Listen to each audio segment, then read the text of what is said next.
Okay, so let's do the chanting straight away.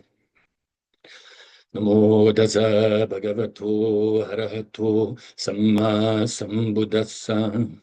Namo Tassa Bhagavato Arahato Samma Sambuddhassa. Namo Tassa Bhagavato Arahato Samma Sambuddhassa. Buddham saranam gacchami, Dhammam saranam gacchami, Sangham saranam gacchami, Dutiyampi Buddham saranam gacchami, Dutiyampi Dhammam saranam gacchami, Dutiyampi Sangham saranam gacchami, Dutiyampi Buddham saranam gacchami, Tadayambi Dhammam saranam gacchami, Tadayambi Sangham saranam gacchami. Namo Buddhaya, Namo Dharmaya, Namo Sanghaya, Namo Buddhaya, Namo Dharmaya, Namo Sanghaya, Namo Buddhaya, Namo Dharmaya, Namo Sanghaya. I take refuge until I am enlightened in the Buddha, the Dharma, and the Sangha. Through the positive potential I create by practicing the 6 paramitas, may I soon attain enlightenment in order to benefit all sentient beings. I take refuge until I am enlightened in the Buddha, the Dharma, and the Sangha. Through the positive potential I create by practicing the 6 paramitas, may I soon attain enlightenment in order to benefit all sentient beings. I take refuge until I am enlightened in the Buddha, the Dharma, and the Sangha. Through the positive potential I create by practicing the 6 paramitas, may I soon attain enlightenment in order to benefit all sentient beings. May all sentient beings have happiness and its causes. May they be free from suffering and its causes. May they never be parted from the happiness beyond suffering. There they abide in equanimity, free of bias, attachment to the near, and aversion from the far.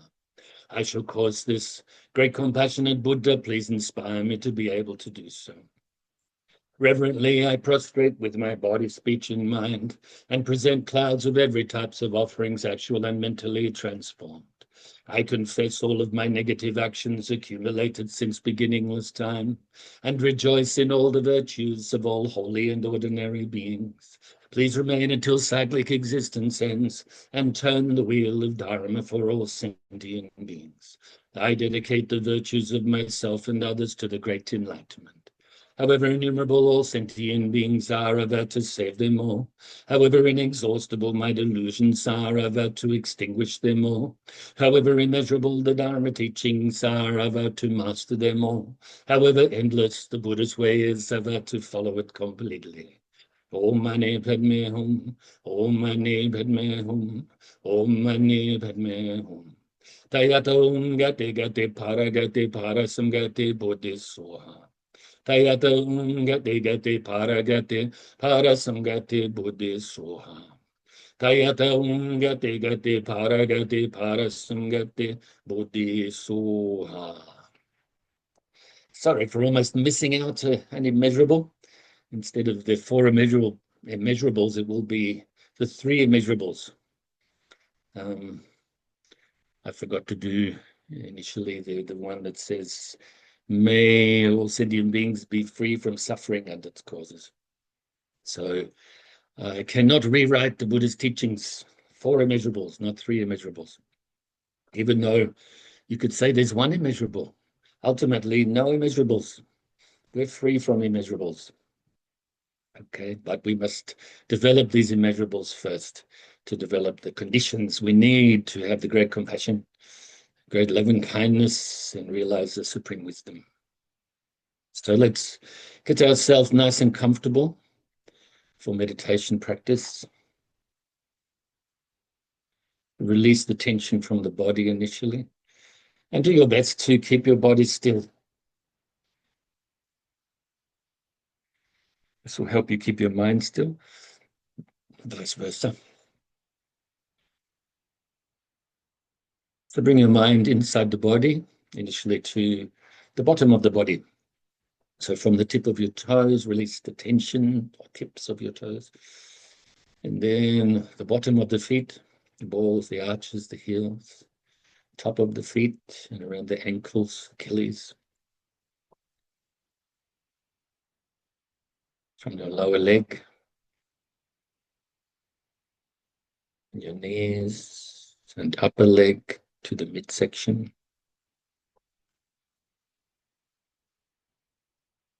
And up your upper torso.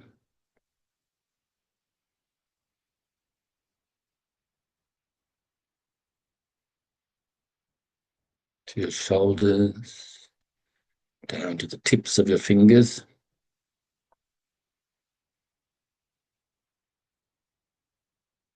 Then release from all around your neck, and all around your face and your head.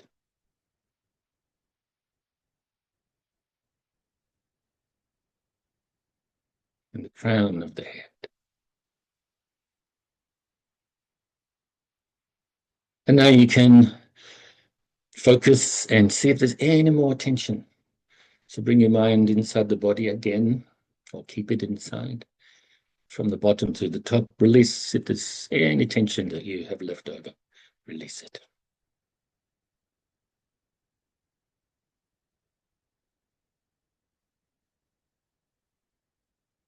Now bring your mind to the tip of your nose initially. And we will follow the feeling of the breath as we breathe in the nose, all the way into the lungs, back out the nose again, and so on and so forth.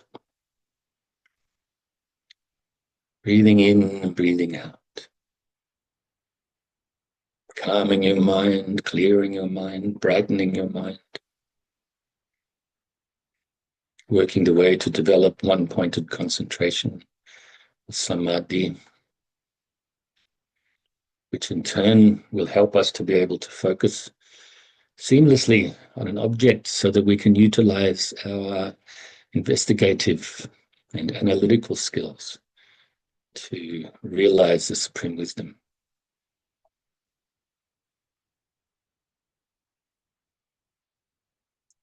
So if thoughts arise or any mental activity arises, don't cling to it or grasp at it or try to force it away or deny it. But simply and naturally let it go as you replace your mind back onto your breath. And if you start to become dull mentally or sleepy, then wake your mind up a little bit by refocusing on your breath more brightly. And you can also add the extra technique of counting the breaths from 1 to 10. And if you get distracted on the way to counting towards 10, go back to 1 at that time. So let's practice in silence like this for a little bit.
So now we can feel pleased with ourselves and fill ourselves with universal love and kindness, utilizing the visualization technique too of filling our whole being with the white light.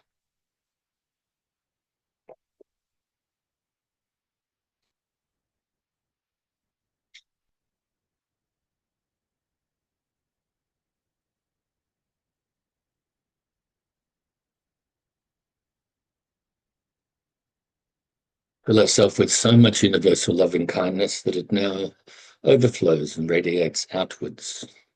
So the white light radiating from our heart center and initially entering into the heart centers of our loved ones, family and friends in front of us, and filling their whole being with the white light too, with this universal loving kindness.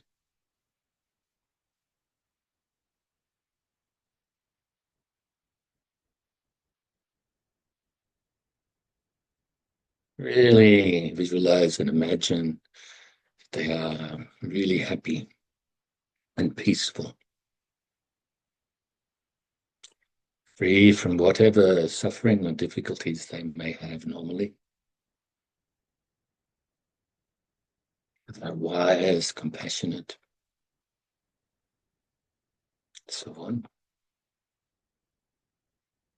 And radiate this loving kindness also to strangers and do likewise.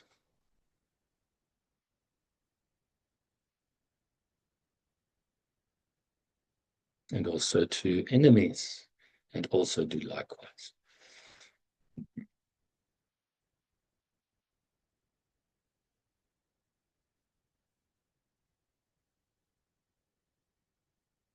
And now to all sentient beings, not just humans. Ones we know about, ones we don't know about, ones we're familiar with, maybe have an affinity towards, and others we're indifferent towards, and maybe we even fear or dislike some other ones. So we have a mind of equanimity right now and extend this love and kindness out freely to all sentient beings, no matter how we normally perceive them or view them. Starting around your immediate area, and we will increase over distance-wise, the loving kindness radiation. So all of these sentient beings, whether they live in the waters, on the land, in the air, whether born from wombs, eggs, moisture, or through transformation.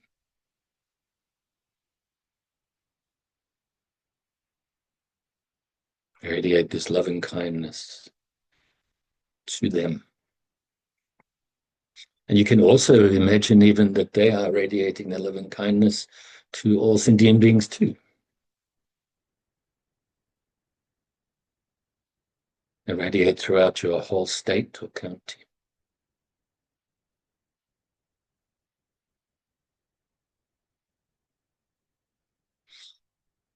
And all of the states and counties throughout your country.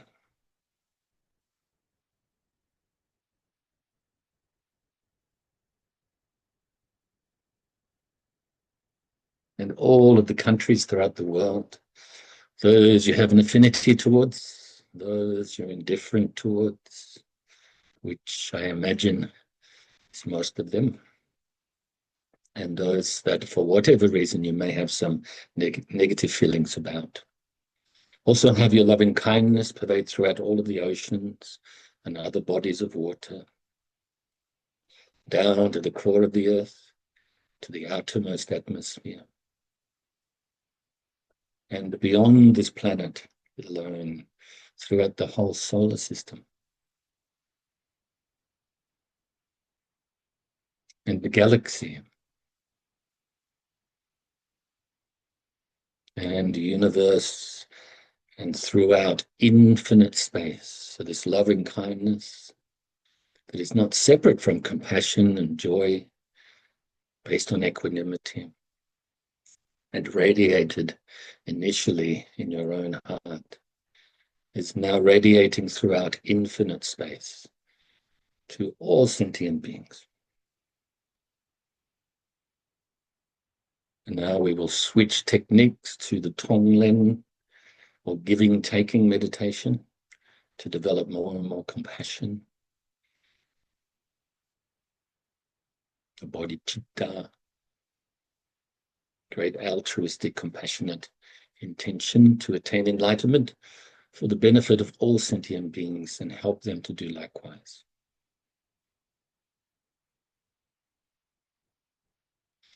So you visualize all sentient beings in front of you, or at least imagine they are in front of you.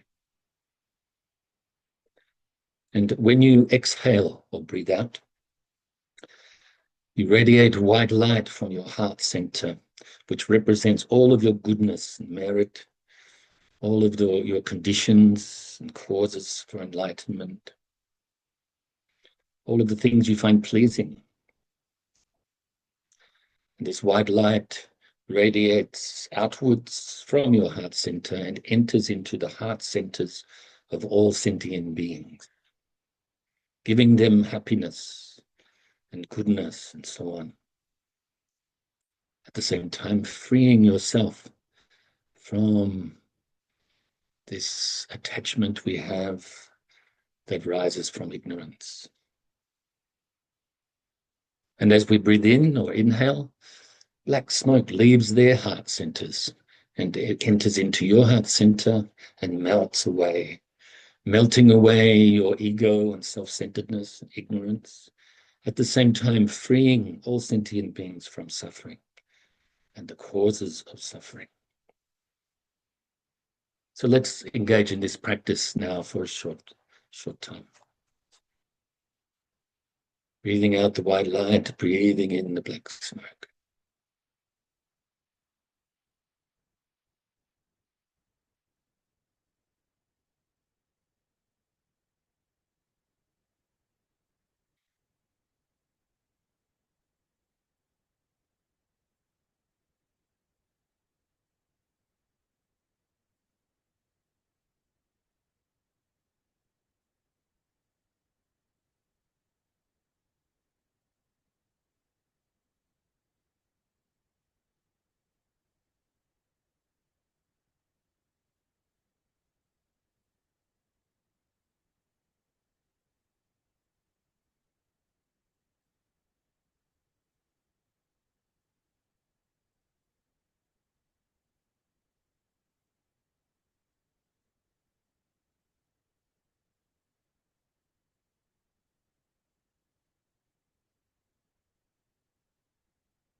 So now let's do the dedication prayer.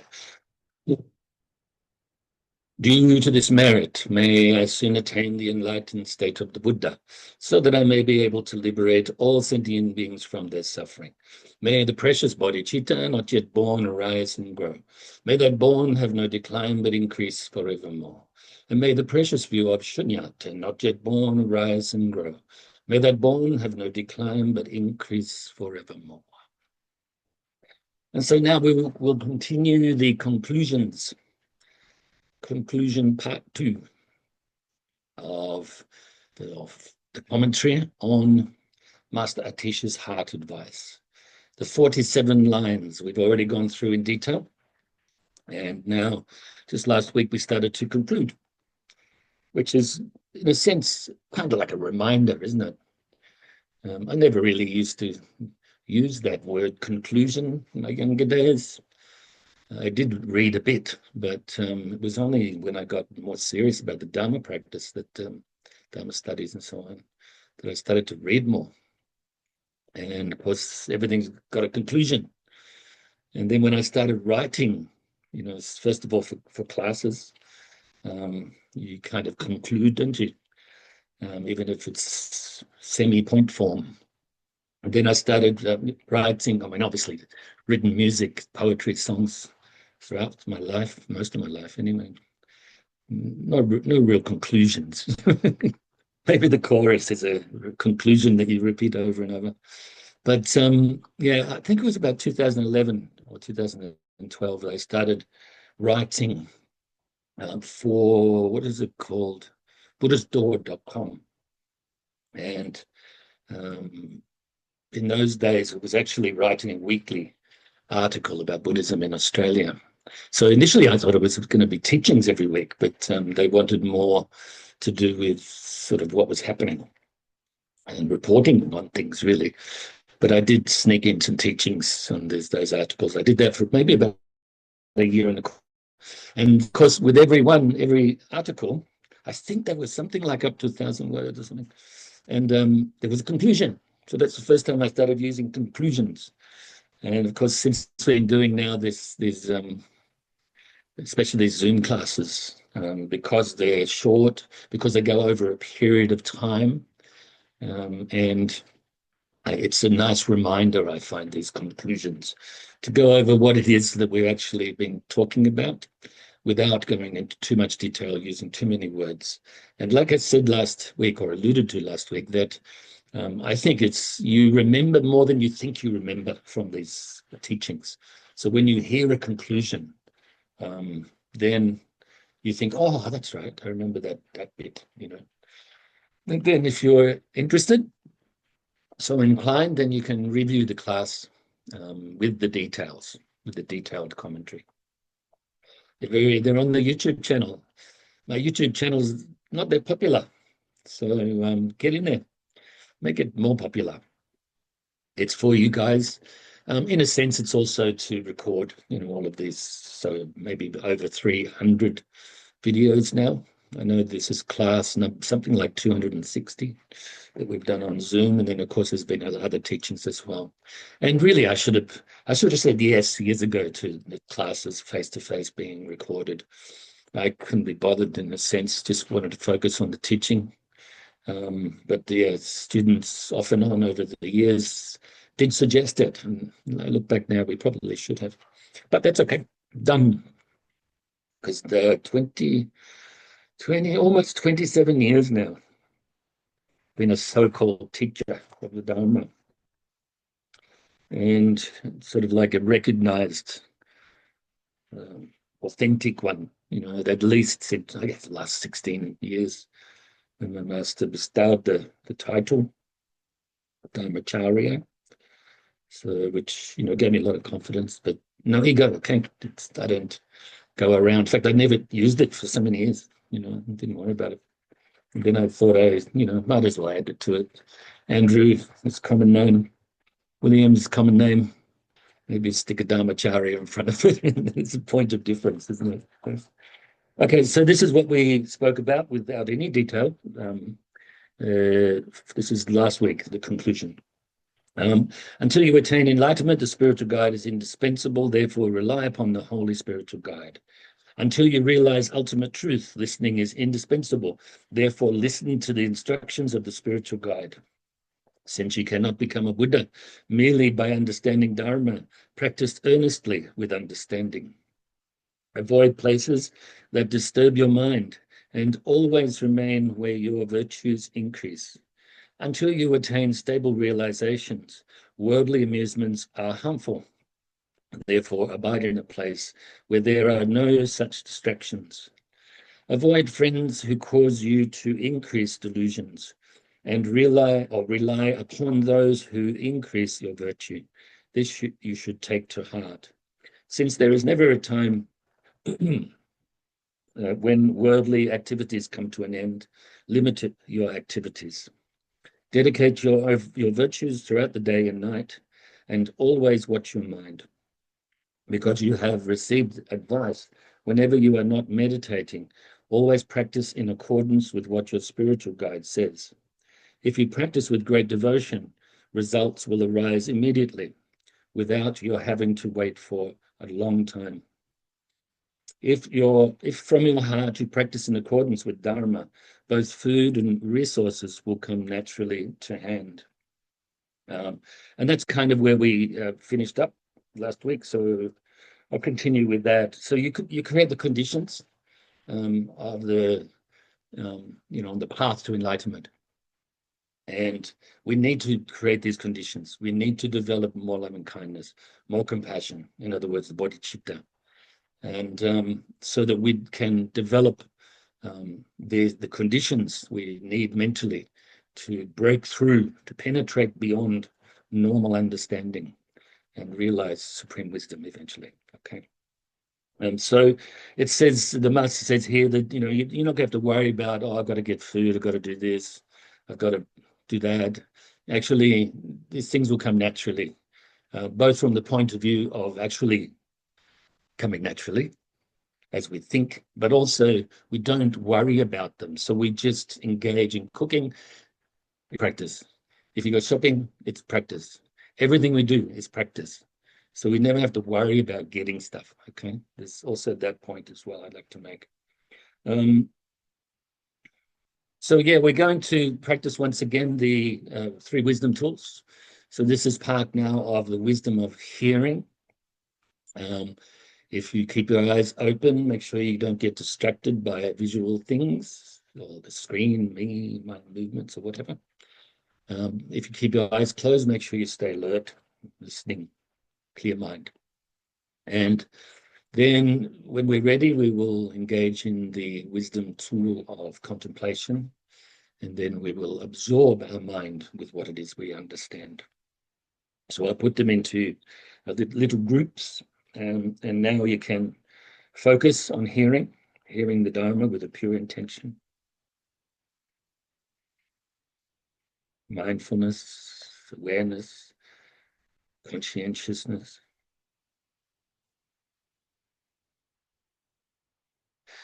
Friends, the things you desire give no more satisfaction than drinking seawater. Therefore, practice contentment. As you know, and we've spoken about this before, it's a common example of attachment and samsara, trying to satisfy our senses and so on. Drinking seawater. We think we're quenching our thirst. So when we're looking to fulfill our attachments, we think we're going to be satisfied, but we are not. In fact, it makes it worse. So if you were out there in the middle of the ocean and in a boat or on a boat, and you don't have fresh water, but everything around you, seawater, looks like you can drink it, looks like it's going to be refreshing, but it's not. Very bad for you if you drink it, especially a lot. So we should develop a mind of contentment. And now, next line. Avoid all haughty, conceited, proud, and arrogant minds, and remain peaceful and subdued, once again, with as little attachment and aversion as possible. Avoid this mind of being proud, so it quickly can lead to arrogance, can lead to low self-esteem or jealousies or envies, unhealthy competitiveness. And of course, all of these things are made up, they're not real. That's why I like to say these types of mental afflictions are shy, because as soon as you pay pure awareness to them, they melt away. Avoid activities that are said to be meritorious, but which in fact are obstacles to the Dharma.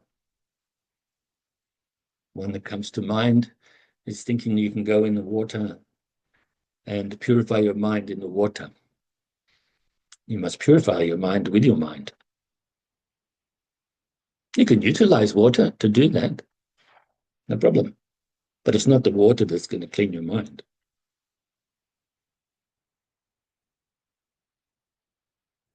So if we engage in any type of physical action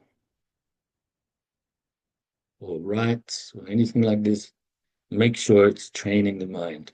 Make sure it's meaningful and heading in the right direction. So now you can contemplate these 3 lines.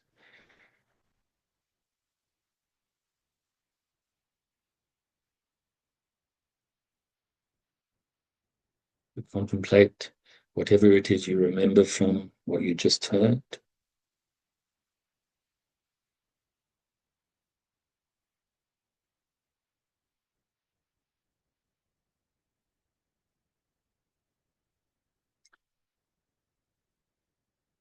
And we're doing this quickly.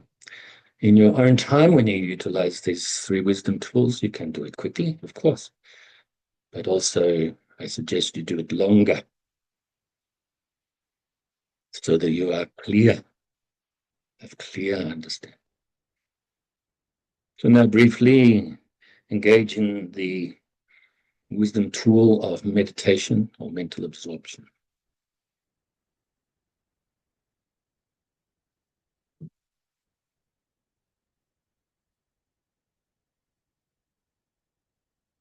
Go back to the wisdom of hearing. Profit and respect are nooses of the maras, so brush them aside like stones on the path. So if you gain something, it tends to puff our ego up unless we're practicing well. Getting more and more and more and more stuff. More stuff you have, as I like to say, more stuff you have to maintain, protect, and worry about. Get insurance. Costs a lot of money, and they don't like to pay back. But because of our fears that come from having stuff, we pay and we worry, always concerned with these things. To profit, put it down, even if you have it. Don't attach. Respect, always looking for respect. The 8 worldly concerns coming into play, again, put them down. They're like nooses of the maras, so tie around your neck. Nooses of the big bad guy, Mara, the little bad maras. The Mara of the 5 skandhas and the Mara of the afflictions. They shackle you, so put them down. As the Master says here, brush them aside like stones on the path. If there are stones on the path you are walking, you can brush them aside. Make it easier on your feet. More soft, more smooth. Words of praise and fame serve only to beguile us. Therefore, blow them away as you would blow your nose. Yep, you get any dirt up your nose or boogies, any type of things like that, you blow it into a tissue. And then you put that in the rubbish. The same when it comes to, people praising you and you having some sort of fame. It's really there, it tricks us into believing we're better than we are. We need to be more humble. We need to practice Dharma. Rejoice in the fact that we do have good qualities. Maybe this praise and this fame for maybe even doing good things, maybe it's a good thing from the other person's point of view to show respect or whatever, but we should be humble in receiving this so-called praise or fame. Don't trick ourselves, because we need to purify our mind still. We need to recognize our faults so that we can uproot them. So blow them away like you would blow your nose.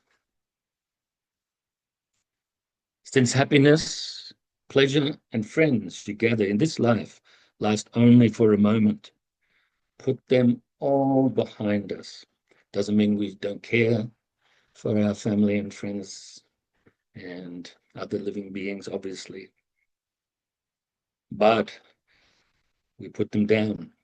Don't hang on to them mentally, always worried about these things, these people, these animals, and so on.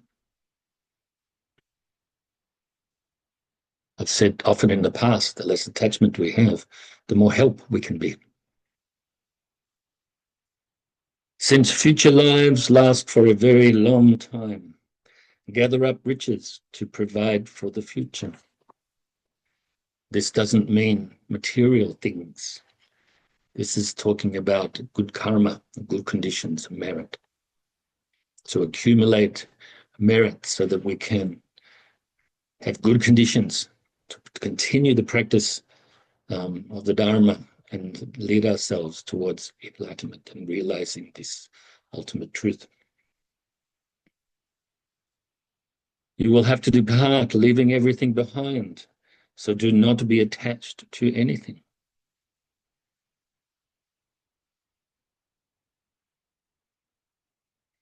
Generate compassion for lowly beings, and especially avoid despising or humiliating them. So this also includes the practice of humility, but also compassion, wishing to free living beings from suffering.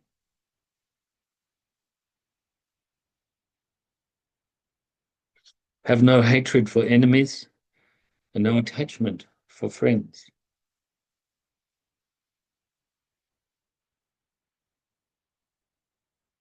And now you can utilize the wisdom of contemplation.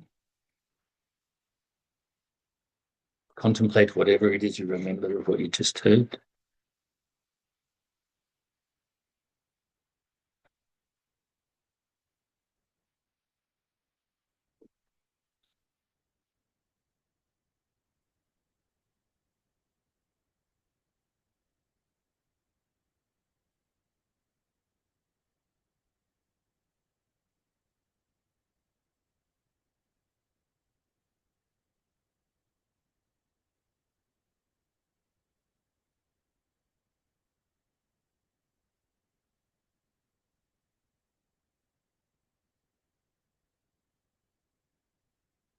And utilize the wisdom of meditation, absorbing your mind with understanding. We have actually less than 1 minute, so I'll wish you all